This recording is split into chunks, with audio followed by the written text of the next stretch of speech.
Hello everyone, my name is Junior and this is my YouTube channel, Junior Talk. Today I'm gonna telling a story about love, called, The Mark on the Wall, which is written by, Virginia Woolf. Now let's start the story. Perhaps it was the middle of January in the present that I first looked up and saw the mark on the wall. In order to fix a date it is necessary to remember what one saw. So now I think of the fire, the steady film of yellow light upon the page of my book. The 3 chrysanthemums in the round glass bowl on the mantelpiece. Yes, it must have been the winter time, and we had just finished our tea, for I remember that I was smoking a cigarette when I looked up and saw the mark on the wall for the first time.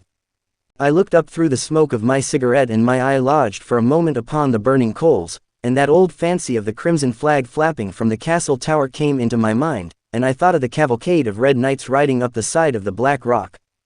Rather to my relief the sight of the mark interrupted the fancy, for it is an old fancy, an automatic fancy, made as a child perhaps. The mark was a small round mark, black upon the white wall, about 6 or 7 inches above the mantelpiece. How readily our thoughts swarm upon a new object, lifting it a little way, as ants carry a blade of straw so feverishly, and then leave it.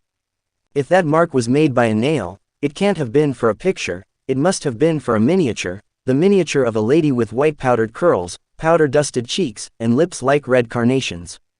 A fraud of course, for the people who had this house before us would have chosen pictures in that way, an old picture for an old room. That is the sort of people they were, very interesting people, and I think of them so often, in such queer places, because one will never see them again, never know what happened next. They wanted to leave this house because they wanted to change their style of furniture, so he said, and he was in process of saying that in his opinion art should have ideas behind it when we were torn asunder, as one is torn from the old lady about to pour out tea and the young man about to hit the tennis ball in the back garden of the suburban villa as one rushes past in the train. But as for that mark, I'm not sure about it, I don't believe it was made by a nail after all. It's too big, too round, for that. I might get up, but if I got up and looked at it, 10 to 1 I shouldn't be able to say for certain. Because once a thing's done, no one ever knows how it happened. Oh, dear me, the mystery of life, the inaccuracy of thought. The ignorance of humanity, to show how very little control of our possessions we have, what an accidental affair this living is after all our civilization. Let me just count over a few of the things lost in one lifetime, beginning, for that seems always the most mysterious of losses, what cat would gnaw, what rat would nibble, 3 pale blue canisters of book-binding tools. Then there were the bird cages, the iron hoops, the steel skates, the Queen Anne coal scuttle, the bagatelle board, the hand organ, all gone, and jewels, too. Opals and emeralds, they lie about the roots of turnips. What a scraping paring affair it is to be sure.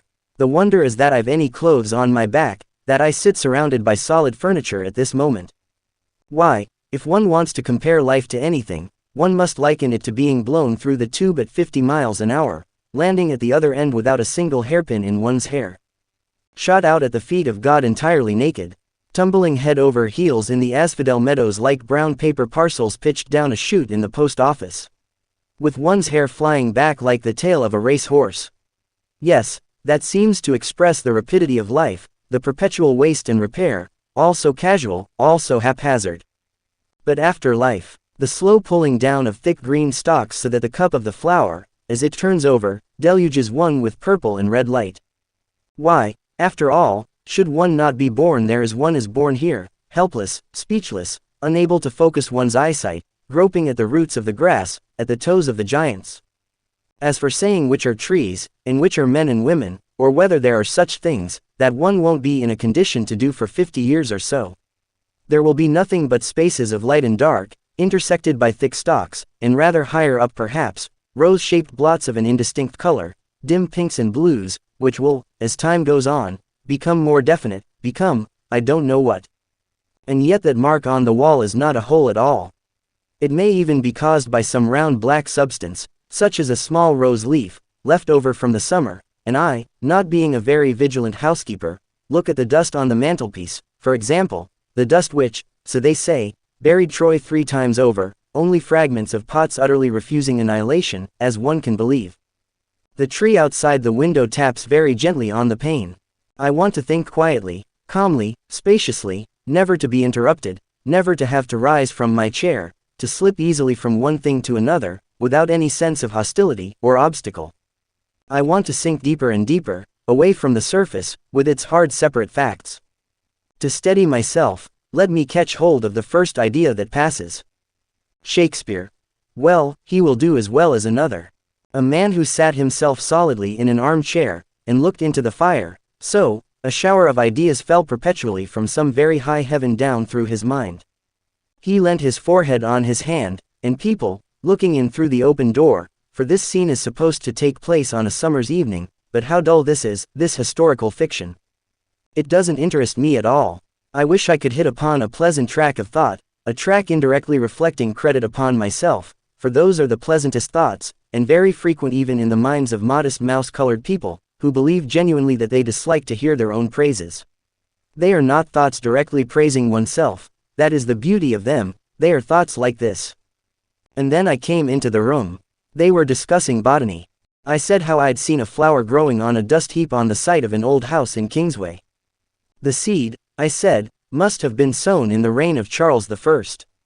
What flowers grew in the reign of Charles I? I asked, but I don't remember the answer. Tall flowers with purple tassels to them perhaps. And so it goes on. All the time I'm dressing up the figure of myself in my own mind, lovingly, stealthily, not openly adoring it, for if I did that, I should catch myself out, and stretch my hand at once for a book in self-protection. Indeed, it is curious how instinctively one protects the image of oneself from idolatry or any other handling that could make it ridiculous, or too unlike the original to be believed in any longer. Or is it not so very curious after all? It is a matter of great importance. Suppose the looking-glass smashes, the image disappears, and the romantic figure with the green of forest depths all about it is there no longer, but only that shell of a person which is seen by other people. What an airless, shallow, bald, prominent world it becomes. A world not to be lived in. As we face each other in omnibuses and underground railways, we are looking into the mirror that accounts for the vagueness, the gleam of glassiness, in our eyes. And the novelists in future will realize more and more the importance of these reflections, for of course there is not one reflection but an almost infinite number. Those are the depths they will explore, those the phantoms they will pursue, leaving the description of reality more and more out of their stories, taking a knowledge of it for granted, as the Greeks did and Shakespeare perhaps, but these generalizations are very worthless. The military sound of the word is enough. It recalls leading articles, cabinet ministers, a whole class of things indeed which as a child one thought the thing itself, the standard thing, the real thing, from which one could not depart save at the risk of nameless damnation. Generalizations bring back somehow Sunday in London, Sunday afternoon walks, Sunday luncheons, and also ways of speaking of the dead, clothes, and habits, like the habit of sitting all together in one room until a certain hour, although nobody liked it. There was a rule for everything. The rule for tablecloths at that particular period was that they should be made of tapestry with little yellow compartments marked upon them, such as you may see in photographs of the carpets in the corridors of the royal palaces. Tablecloths of a different kind were not real tablecloths. How shocking, and yet how wonderful it was to discover that these real things, Sunday luncheons, Sunday walks, country houses, and tablecloths were not entirely real, were indeed half phantoms, and the damnation which visited the disbeliever in them was only a sense of illegitimate freedom. What now takes the place of those things, I wonder, those real standard things? Men perhaps, should you be a woman, the masculine point of view which governs our lives, which sets the standard, which establishes Whitaker's table of precedency, which has become, I suppose, since the war half a phantom to many men and women, which soon, one may hope, will be laughed into the dustbin where the phantoms go, the mahogany sideboards and the Landseer prints, gods and devils, hell and so forth, leaving us all with an intoxicating sense of illegitimate freedom, if freedom exists. In certain lights that mark on the wall seems actually to project from the wall. Nor is it entirely circular. I cannot be sure, but it seems to cast a perceptible shadow, suggesting that if I ran my finger down that strip of the wall it would, at a certain point, mount and descend a small tumulus, a smooth tumulus like those barrows on the South Downs which are, they say, either tombs or camps. Of the two I should prefer them to be tombs, desiring melancholy like most English people, and finding it natural at the end of a walk to think of the bones stretched beneath the turf. There must be some book about it. Some antiquary must have dug up those bones and given them a name. What sort of a man is an antiquary, I wonder? Retired colonels for the most part. I dare say, leading parties of aged laborers to the top here. Examining clods of earth and stone, and getting into correspondence with the neighboring clergy.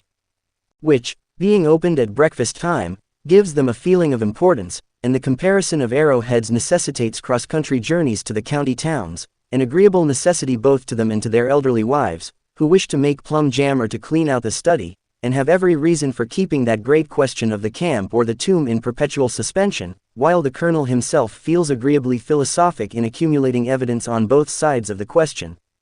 It is true that he does finally incline to believe in the camp, and, being opposed, indicts a pamphlet which he is about to read at the quarterly meeting of the local society when a stroke lays him low, and his last conscious thoughts are not of wife or child, but of the camp and that arrowhead there, which is now in the case at the local museum, together with the foot of a Chinese murderess, a handful of Elizabethan nails, a great many Tudor clay pipes, a piece of Roman pottery, and the wine glass that Nelson drank out of, proving I really don't know what. No, nothing is proved, nothing is known. And if I were to get up at this very moment and ascertain that the mark on the wall is really, what shall we say? The head of a gigantic old nail, driven in 200 years ago, which has now, owing to the patient attrition of many generations of housemaids, revealed its head above the coat of paint, and is taking its first view of modern life in the sight of a white-walled fire-lit room, what should I gain? Knowledge, matter for further speculation. I can think sitting still as well as standing up. And what is knowledge? What are our learned men save the descendants of witches and hermits who crouched in caves and in woods brewing herbs, interrogating shrew mice and writing down the language of the stars? And the less we honor them as our superstitions dwindle and our respect for beauty and health of mind increases. Yes, one could imagine a very pleasant world. A quiet, spacious world, with the flowers so red and blue in the open fields. A world without professors or specialists or housekeepers with the profiles of policemen, a world which one could slice with one's thought as a fish slices the water with his fin, grazing the stems of the water lilies, hanging suspended over nests of white sea eggs. How peaceful it is drowned here, rooted in the center of the world and gazing up through the gray waters, with their sudden gleams of light, and their reflections, if it were not for Whitaker's almanac, if it were not for the table of precedency. I must jump up and see for myself what that mark on the wall really is, a nail, a rose leaf, a crack in the wood. Here is nature once more at her old game of self-preservation. This train of thought, she perceives, is threatening mere waste of energy, even some collision with reality, for who will ever be able to lift a finger against Whitaker's table of precedency? The Archbishop of Canterbury is followed by the Lord High Chancellor, the Lord High Chancellor is followed by the Archbishop of York. Everybody follows somebody, such is the philosophy of Whitaker, and the great thing is to know who follows whom. Whitaker knows, and let that, so nature counsels, comfort you, instead of enraging you, and if you can't be comforted, if you must shatter this hour of peace, think of the mark on the wall. I understand nature's game, her prompting to take action as a way of ending any thought that threatens to excite or to pain. Hence, I suppose, comes our slight contempt for men of action, men, we assume, who don't think. Still, there's no harm in putting a full stop to one's disagreeable thoughts by looking at a mark on the wall. Indeed, now that I have fixed my eyes upon it, I feel that I have grasped a plank in the sea. I feel a satisfying sense of reality which at once turns the two archbishops and the Lord High Chancellor to the shadows of shades. Here is something definite, something real. Thus, waking from a midnight dream of horror, one hastily turns on the light and lies quiescent, worshipping the chest of drawers, worshipping solidity, worshipping reality, worshipping the impersonal world which is a proof of some existence other than ours. That is what one wants to be sure of. Wood is a pleasant thing to think about. It comes from a tree, and trees grow, and we don't know how they grow. For years and years they grow, without paying any attention to us, in meadows, in forests, and by the side of rivers, all things one likes to think about. The cows swish their tails beneath them on hot afternoons. They paint rivers so green that when a moorhen dives one expects to see its feathers all green when it comes up again. I like to think of the fish balanced against the stream like flags blown out. And of water beetles slowly raiding domes of mud upon the bed of the river. I like to think of the tree itself, first the close dry sensation of being wood.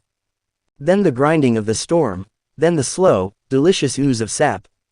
I like to think of it, too, On winter's nights standing in the empty field with all leaves close furled, nothing tender exposed to the iron bullets of the moon, a naked mast upon an earth that goes tumbling, tumbling, all night long.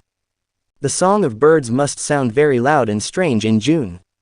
And how cold the feet of insects must feel upon it, as they make laborious progresses up the creases of the bark, or sun themselves upon the thin green awning of the leaves, and look straight in front of them with diamond-cut red eyes.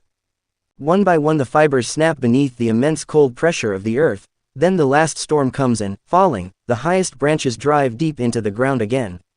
Even so, life isn't done with. There are a million patient, watchful lives still for a tree, all over the world, in bedrooms, in ships, on the pavement, lining rooms, where men and women sit after tea, smoking cigarettes. It is full of peaceful thoughts, happy thoughts, this tree. I should like to take each one separately, but something is getting in the way. Where was I? What has it all been about? A tree, a river, the downs, Whitaker's Almanac, the fields of asphodel. I can't remember a thing. Everything's moving, falling, slipping, vanishing. There is a vast upheaval of matter.